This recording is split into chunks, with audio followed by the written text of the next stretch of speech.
Good morning, everybody, and welcome to this new professional meeting with today the meeting of the RISE Commission. The RISE Commission, I've got Bob Teams next to me. He's going to explain to you and to everyone exactly what the RISE Commission is.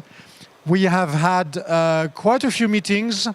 This group of work has been initiated here last year, and we decided to address the issue of recycling, of limiting the impact of the sector on the environment. And so we have put together a group of work, a commission, and we meet regularly. We have met, I think, since last year already 6 times. Pete, we meet every other month. We meet every other month on Thursday, and we work together on these issues. After 1 year of work, we have started to compile a few results, and Bob is going to present you the state of the game, where we are, what the future looks like, and what we anticipate. Bob, the floor is yours. You have prepared some notes to remind our friends. Okay, so I'm going to take just a couple of steps back. First of all, just to set the context of what RISE is. So we are the commission to work on the reduction of the impact of the outdoor sector on the environment. Originally, we were looking at it just from a paddle sport perspective, but then we decided to expand that so that as we move forward, it can include other aspects of the outdoor sector. So, who are we? So, at the moment, we're a relatively small representation of people, but it represents users, the end users, retailers, manufacturers, and then the broader community. For example, the European Confederation of Outdoor Employers, hopefully federations from different countries for canoe and kayak federations and so on, so the broader community. And who we are currently... The founder members, you can see on the screen there. I'm not going to go through all of the names, but many people are represented here. If they're not quite here, it's because they're busy doing their business on their stands. But this is just the beginning, and even during the last 2 days, we've managed to add a number of new members to the group. So we've now added Finland, representation from Finland, Poland, Czech Republic, and one Italian. An Italian, yes, Italian as well. So yeah. four more countries just yesterday, and I'll come back to that later on. So that's who we are. As Jean-Yves said, we meet every 2 months and are working on this as a broader project.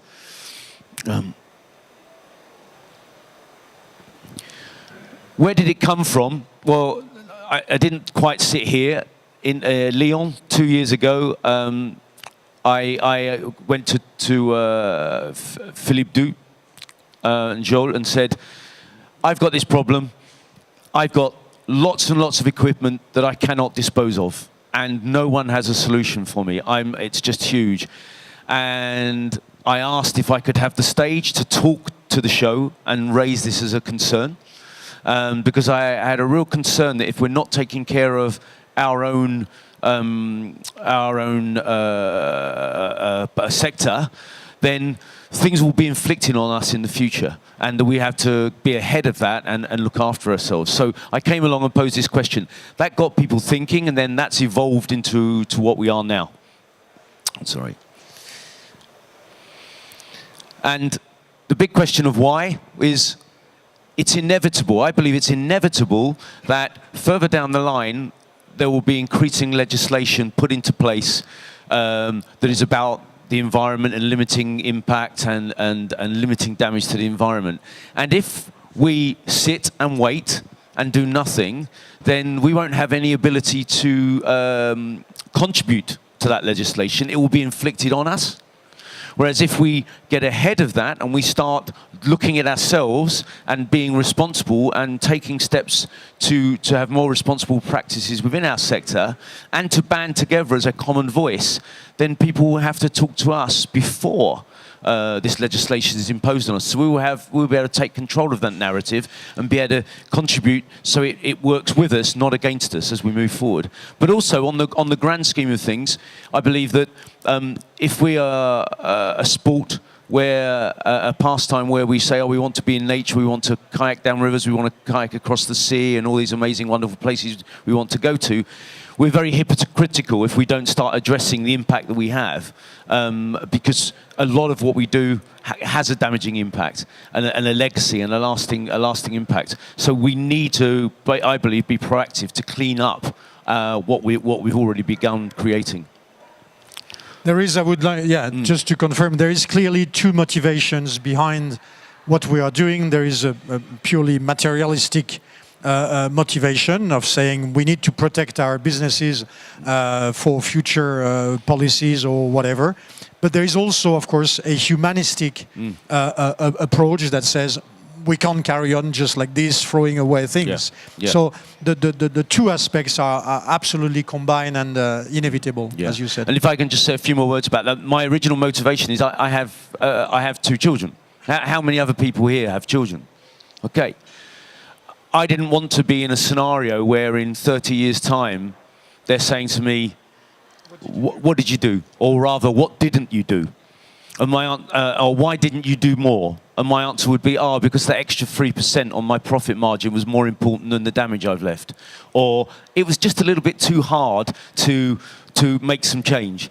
I couldn't stare my daughters in the eyes and give that answer. So I thought, well, I have to start doing something now. And as a single person, you feel you only have one vote. So what can you do to influence your governments or their policies and so on? And then I realized, actually, by going to Philippe and Joel and using my leverage to get a platform here, and then starting this story, one little action began to build momentum, and now we've reached this stage where so many more people are involved, and hopefully very soon I can step back because it has so much momentum that it surges forward. So it's this, instead of feeling powerless, is just do something, try to do something, try to make an impact, try to make a change, which is what I believe we're now collectively doing. So we meet, and the initial question was, well, I'm saying there's a problem. We need to work out how big is the problem. Okay, this is the point of inspiration that started this whole thing. This was one outdoor center that belongs to the company I work for, and this is a field with, I think there's about 40 or 50 boats there. Yeah, one center. And we tried to dispose of these, and no one would take them from us. Yeah. And so this was the inspiration behind it. So what we've decided to do is, we need more information, we need more data. So we've launched a survey, which I'll come back to in a minute. Yeah. And so far with the survey, we've had 153 responses. Okay.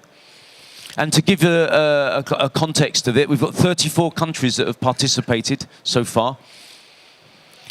And to this morning, so I checked the figures about half an hour ago, we've got 544 kayaks that people are saying, these have reached their end of life, they're unusable, and I can't dispose of them. So that's 6 tennis courts, or in terms of the respondents, 3.5 kayaks per respondent. And that's just for 153 responses. So if we then start to multiply that up by all of the participants in paddle sport, it becomes scary. It becomes really scary. Yeah. So 173 canoes, 86 SUPs from that 153 responses. It's a huge volume, and that's before we multiply it up. And the other interesting factor is, we ask questions, how many craft do you buy a year? How much are you disposing of, or trying to dispose of? People are buying more than they're actually able to dispose of, so the problem is getting potentially bigger. Although, and this is where we'll come to in a minute, we need to analyze the data in more depth. It could be they're passing them down the chain of second-hand use. So you're buying more, but before it reaches the end of its life, you're passing it on to someone else who gets a second life or a third life or a fourth life out of it. So that could be where some of this data is disappearing. But even if we just take this as an initial representative figure and multiply out by the number of users, it is a vast problem. Just to comment on this, we are an ongoing process. What we are building with this commission is an ongoing process.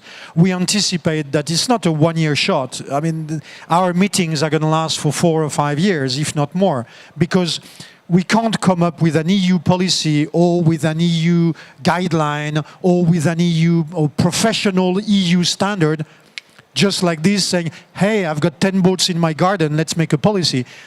A, we are not credible, and B, it's not possible. So, of course, the first exercise that the Commission decided to do was to try to take a first picture. We know that we will need to extrapolate, we will need to complete it, and there will be other ways to do it. But it's a first exercise, and there will be more exercises like this. We will come to it in a minute because the Commission has already anticipated and decided a few actions. So, and that's where we want more people to join in to these actions to be able to give it strength and body. Because that's what we will need, is to have a commission. Next year when we come here, we want to be able to line up 15 participants on a regular basis or 20 participants so that slowly it builds in a momentum. So we launched a survey, and I've given you some of the initial data already, but the decision was we wanted a very short, simple survey to gather baseline data.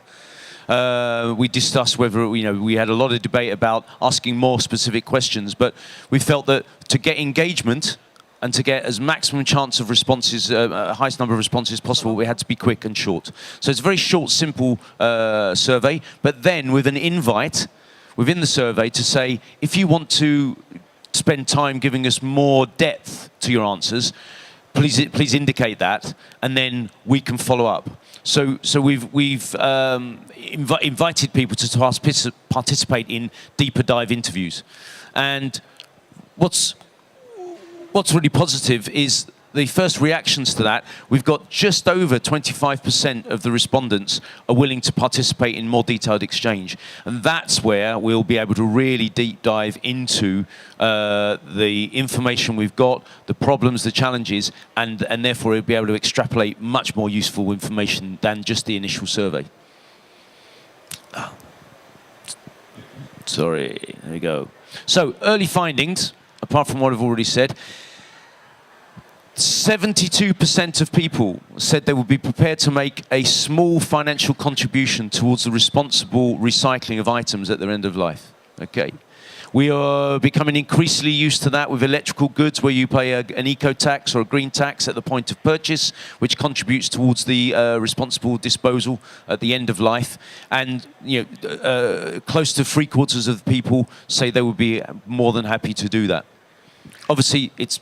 And it will be interesting to see when, as we continue the survey going, it will be continuing going, to see if that level of potential support, like 70%, remains. But for the timing, it's a very good indicator. Yeah, for sure. Obviously, a small financial contribution is a very loose term, so it's hard to quantify. But and then this is the one that really resonated for me, because this is what I found, is that 73% of people who said they were unable to dispose of their craft or their equipment said that the biggest obstacle was either domestic or industrial recycling centres refused to accept the waste. They couldn't take their boats or their paddles or their jackets or their PFDs to what should be a place of recycling. And this was the problem I found. I went to industrial scale plastic recyclers with that field full of canoes. I said, I've got 25 Dag Canadiers. And they said, well, that's no use. We need 5 tons minimum. Until you can bring us 5 tons of plastic, we're not interested.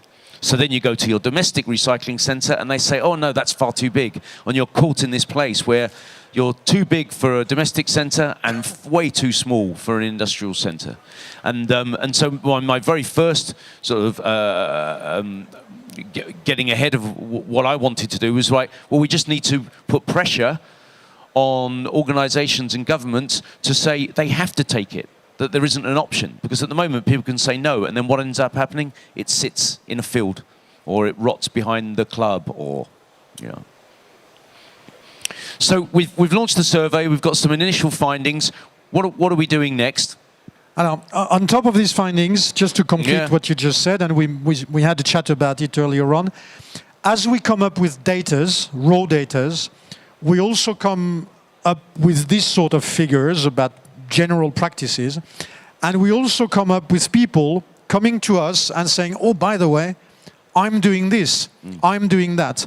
We had this discussion with Damien, we had this discussion with the Federation, we've had the discussion with the Italians, you remember, who have recycled so many boats and they organize outings for the schools. And so there is out there in Europe people with extremely good ideas, and so we are also compiling this sort of, we still don't know how to register them or how to keep record of them, but there will be elements that build a knowledge about the situation and about local initiatives. So we will be talking about it, because we will have, as a commission, we're going to have to think of how we keep record of all this, because otherwise we're going to have huge data. Yeah.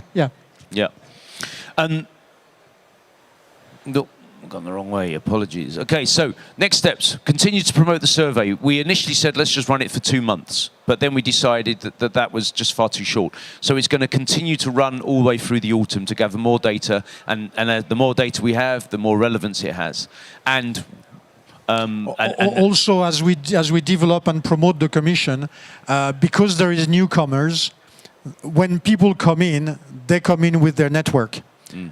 Typically, Benoit from the French Federation arrives, and he said to me yesterday, he said, oh, but we have made a survey, so we have data. So, of course, you know, we will inject this data into the group of data. And I'm sure that tomorrow, when we speak with the German Federation, they will probably have data as well, and so that will be... So, for the time being, the survey keeps going, because we keep finding new contacts, and they keep feeding. So, and hopefully we'll have much more accurate and greater data. Yeah, and the key thing with that is, without the data, we have there's no evidence-based justification for any of our suggestions or our aims and objectives. So that data is the baseline for us to then build our strategies and our plans from. So continue to promote the survey. Contact people who have offered to give more time to interviews. So during the autumn, we've got a small team of people that are going to be taking follow-up interviews with those that have indicated, and diving in and gathering more relevant information. So that will be probably 2 or 3 of us. We're going to dedicate maybe 2 or 3 days to just call people who said, I'm interested in discussing. And we spend an hour on the phone with them, or half an hour on the phone, to debate, to discuss anywhere across the EU, to be able to continue finding information, and not just raw data. So we're probably going to dedicate 2 or 3 people for 2 days. So that's going to be 6 days work during this autumn to compile this info.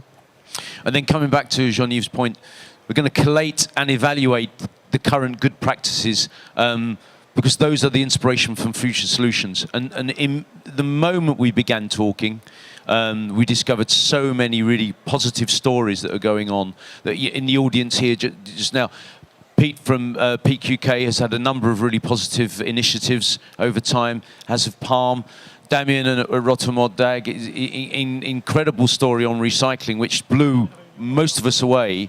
Investing in a broyeur, and Damien, the quantity of plastic you're managing to recycle chaque année. La quantité de plastique que tu recycles chaque année. 150 tonnes, 150 tons. Yeah, incredible. Yeah. So it's critical that people are achieving really positive things, and it's them, people sharing how they're achieving that, and then other people can then copy those approaches or adapt those approaches, and we can have the same level of success. But for us, we need to collate and evaluate that and almost create a catalogue of best practice that's already out there.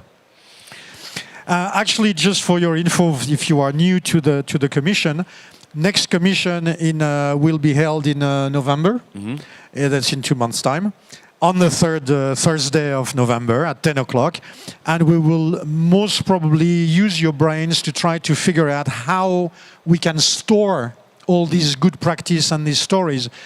Do we create a page, a web page on our website to store these? Do we compile them? Do we create a chart? I don't know. It will be your ideas. We don't have the ideas, you know. So, but that will be the theme of discussion of the next meeting. What do we do with that? How do we store it for future use? Please, ideas. Thank you. And then, although I'm covering ground I've already discussed, a key fourth point is to extrapolate and analyze the data. And by extrapolate, what we mean is using the participation numbers that we would get, for example, from the FFCK, from Paddle UK, from the different federations, and use that to then multiply up the responses we've had to then create as an accurate a picture as possible of the sheer volume. Because if we only have 153 responses, we're missing the vast majority of users out there. But we can only guess by matching these responses against what we believe are participation numbers across Europe and the world, and then multiply that up. So that's another key part. The way to extrapolate and analyze, that will probably take a couple of meetings, because we will have to agree amongst ourselves on what technique, what process we use to extrapolate, how far we can go into the extrapolation. So it will require your knowledge, and that will be probably a theme that we will approach, I would think, in the spring, early summer, to start saying, okay, we have had data, we have had examples, we have had interviews on the phone. This is the mass of info that represents so many organization companies. Do we double it? Do we think that we've approached 10% of the... And that's where you start digging, and so, but that's a work, probably, I would think in the spring, early summer, we should be in a position to do that job of envisaging an extrapolation, yeah. And then critically, we need to expand the Commission group to be truly representative of Europe.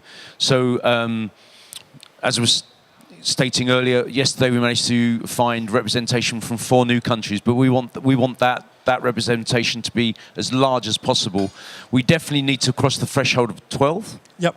We need 12 EU member states for us to be able to be recognised by the EU. But what we really want is 27, plus the UK. And other outlying countries that may want to join in as well. So Norway and Switzerland, no problem. Yeah. So genuinely, to anybody out there, join Rise. It's not a closed group. You show your interest. We'll invite you along. You know, if you're going to 1 meeting a year, that's not so good. But if you can get to half the meetings a year, 3 meetings a year out of the 6, that's great representation. Absolutely. There is 2 aspects. There is we need to show our muscles. So yes, we need to have on the paper a certain number of companies, of actors that are taking part in the action, because we need to be able to, as you know, of course, the laws and regulations in Europe, I mean, don't come so much from the member states anymore, or from the countries, because we consider the UK as fully part of Europe. It's not down at national level. Anything we do, whether it's a good practice, recommendations, standards, regulatory moves, whichever level we decide later on to position ourselves, it will only be enforced properly within the sector if we consider it as an EU, as a European, geographically European action. And in order to do that, the policy makers, the member states, the key players. Before you represent a third of Europe, they don't even look at you. They don't listen to you. When we created ECO 15 years ago, we put 7 countries together. We turned up at the EU Commission and they say, bravo, guys, 7, super. Right, what are we going to do? Come back when you are 12. Okay, thank you, guys. So we worked for 3 years. We gathered more members. And when we were 12 or 14, we went back to the Commission and they said, welcome, take a seat. Why don't we talk? You are the experts in Europe. Let's talk. And that's how you start. If you turn up with 2 guys and a few, no. If we turn up with a survey, with the beginning of a policy, with 12, 14, 15 member states, 20 participants that are registered, we know that not everybody comes every meeting, but that's not the issue. The issue is that the wheel turns and that the job is progressing as is ongoing. We all have our daily things. We have a meeting, and on the third Thursday, maybe we are in a meeting and we can't. That's fine. That's fine. The wheel is turning, and as you can see from last year, there is already now 15, 20 of us, and next year we will be 25 sitting here. And 10 of them or 15 of them will have participated to every meeting or 1 out of 2 meetings, and the policy will continue to build. And that's what we need to do. We need a certain level to be able to exist. And then with all of those first 5 steps in place, then we can begin to define our objectives and to introduce projects that will be acceptable within the EU framework. And I think for me, it's really important to state that this isn't about inflicting things on ourselves that make it harder for us to operate. It's about getting ahead of things that would make it very hard for us to continue if further down the line legislation's introduced. And I think it's really simple to look at what's happened in so many different aspects of life and say it is coming. You know, we can't imagine exactly what it is, but if we go back 20 years, we wouldn't have expected to be unable to drive in the middle of major capital cities across Europe, but now you can't without paying a huge fee or whatever.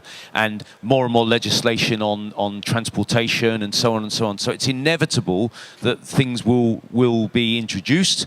But if we're in front of it as the representative voice of our sector, then we get to control that and be negotiated with, so we can say this is what will work for us, rather than it being inflicted and having no way of controlling that legislation.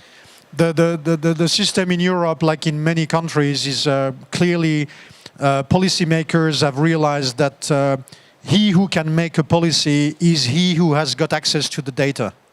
This is how the Elon Musks of these worlds and the poll in the UK, you remember this thing about the voting, the guys who had the control and if you have the data, you have the policy, or you have the ear of the policymaker.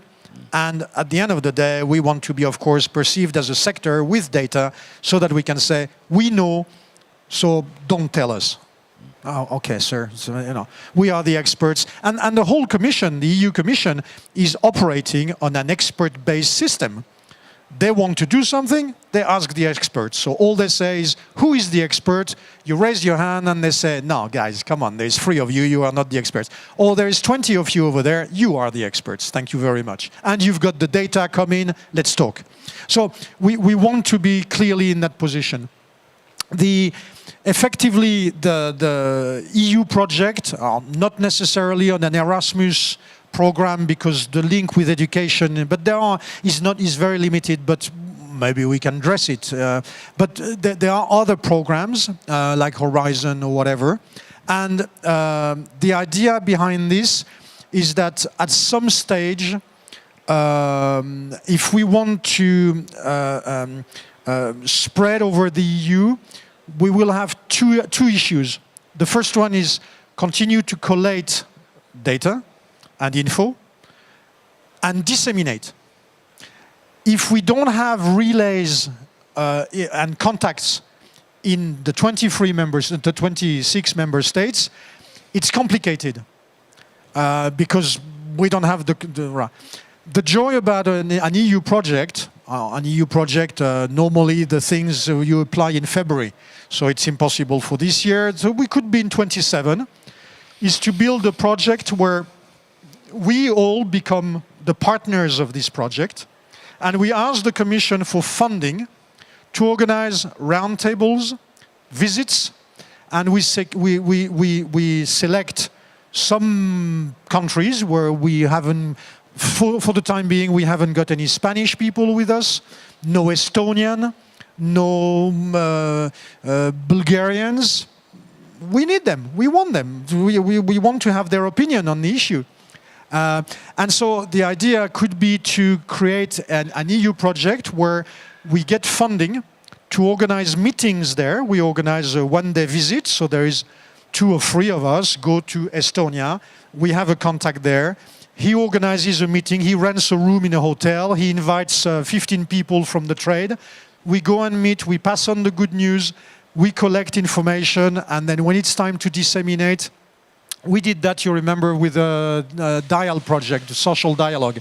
And it worked really well. We dedicate a month, we build a few teams, and okay, 3 of you go to Spain, and 3 of you go, so, and the Commission pays for the flights, for the rental of the hotel, for the taxi, for everything. And because, you know, we ask you to work, we can't on top ask you to pay for it. so the joy of a project like this is that it gives body.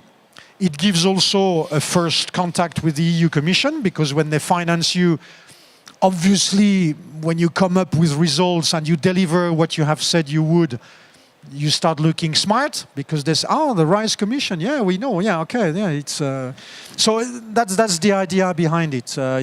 But that's not for just now, but we will talk about this in the coming, probably this summer, in the meetings during the summer. The pragmatic side is what can you do now? What can you do to contribute to help? So if you haven't already, complete the survey. The more information we have, the more data we have, the more power and influence we can have. So complete the survey, but share and encourage as many other people to complete it as well. Use your own networks to disseminate the QR code, simple code, which is on the back wall here. It's on the side of the living statue over there. And if you're willing, participate in these follow-up interviews, which will give us the depth and the qualitative feedback. If you haven't already, then represent your nation by joining the RISE Commission group and expanding that representation. Oop.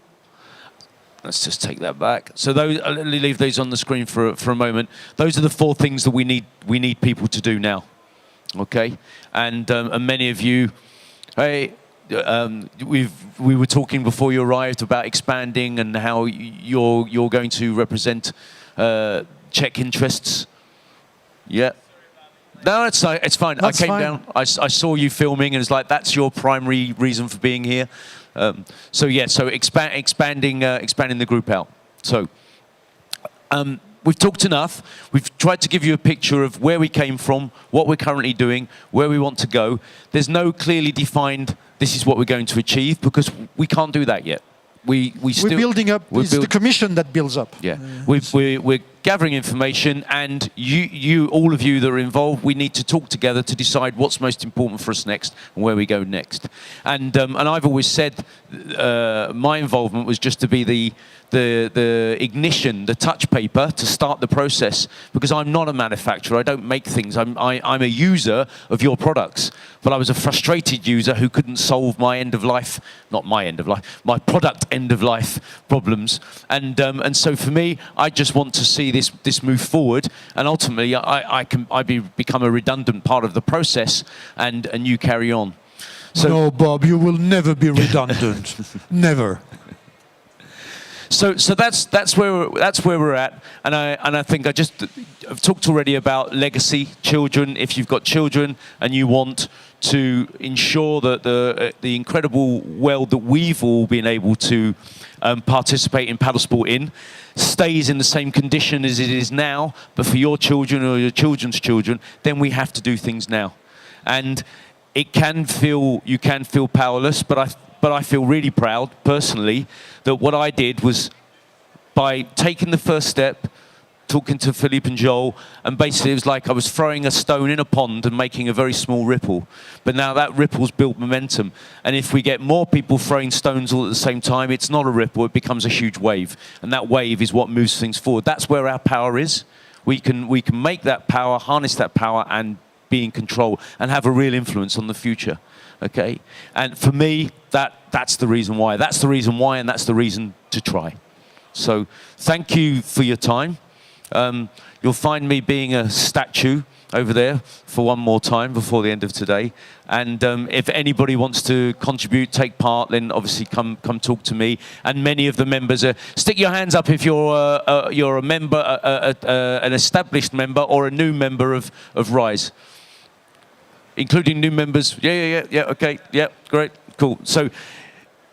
These are the people to talk to. We're all equals. It's not me in charge. It's not you. You provide a framework to make it work, which has been incredible. But we're all on equal level. There's no hierarchy or pecking order. So, thank you very much. Unless there are questions. If there is a question, but after this meeting, I've already had a chat with Benoît. On a déjà discuté ce matin, mais on va rediscuter. You arrived in the middle of the, so if you want to have a little discussion on details of how it operates, so that we can have a chat, so that you feel comfortable, or if there is info that you missed that we said at the beginning of the meeting, we're probably going to try to see the Finns and the Polish. Yep. To get the details. I got Benoît's details this morning. So Hélène is looking after the secretariat of the commission on behalf of ECO. So I'm going to forward that to Hélène, so that immediately for the meeting in November you receive the email that calls you into the meeting. So I'll probably do the same thing with you for Czech Republic.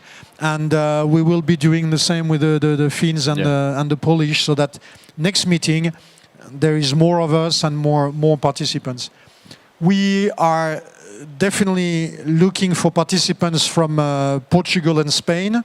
If you have contacts in Portugal or Spain, we would like to do so. We need to see DKS if they are here. Are they still here? Because we need some German contacts, definitely. We also need Slovenian contact, where water activities is quite big. And then there is other Eastern countries, and if you have contacts.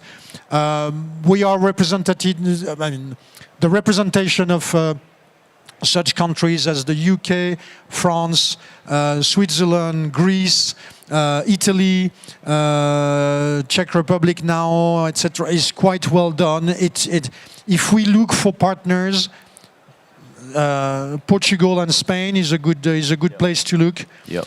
Germany and more Eastern countries, definitely.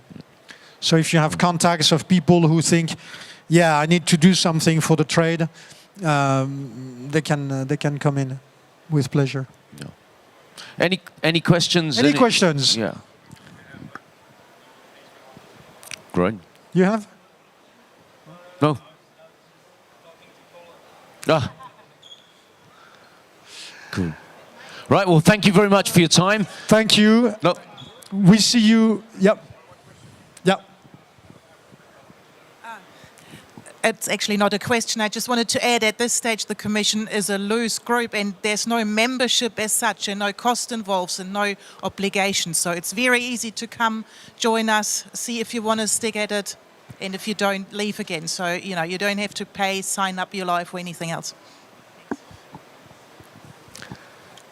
Very good. And just to add, the other thing is that it doesn't have to be a consistent person. If you're representative of your company, then you could be, the person can change. You can have a different person coming to the meetings if you can't be consistent. That's not a problem at all.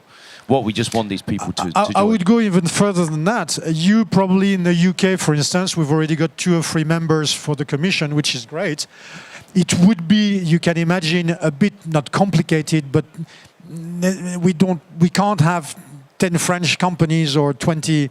But on the other hand, you can act as an ambassador and talk with other companies to say, if you've got ideas, or if you've got data, or if you've got anything, please feed me so I can bring. So we could envisage that the members are organizing informal conversation and meetings with their peers nationally, so that the info that comes up is not just my opinion as a French person, but it comes from a discussion with quite a few French people. And oh, we had this guy in the Dordogne, and he had the idea that maybe we could blah blah blah. I was talking yesterday to the president of a big rental organization. So he's got 50 or 100 members who rent canoes across France. I want to know his opinion. I want him to disseminate the survey, for sure. And I want him to say, this is how we see life. And so, yes, we can, and we gather this for the commission. Yeah. Yeah. Right, I think the last thing we should do is everybody's involved come up here. Let's get a photo in front of this. Absolutely. Because that's a really good promotional opportunity. So everybody that's involved, or even if you're not involved yet but you want to be involved, let's get on here and someone can take a picture. That'd be awesome. Jota, you took photos? Allez, come along. I'm going to have a cheer. I'm going to go down here because I'm a short guy. Come along, guys, come along. Come on, Paul. How are you doing, Graham? Okay. Very good.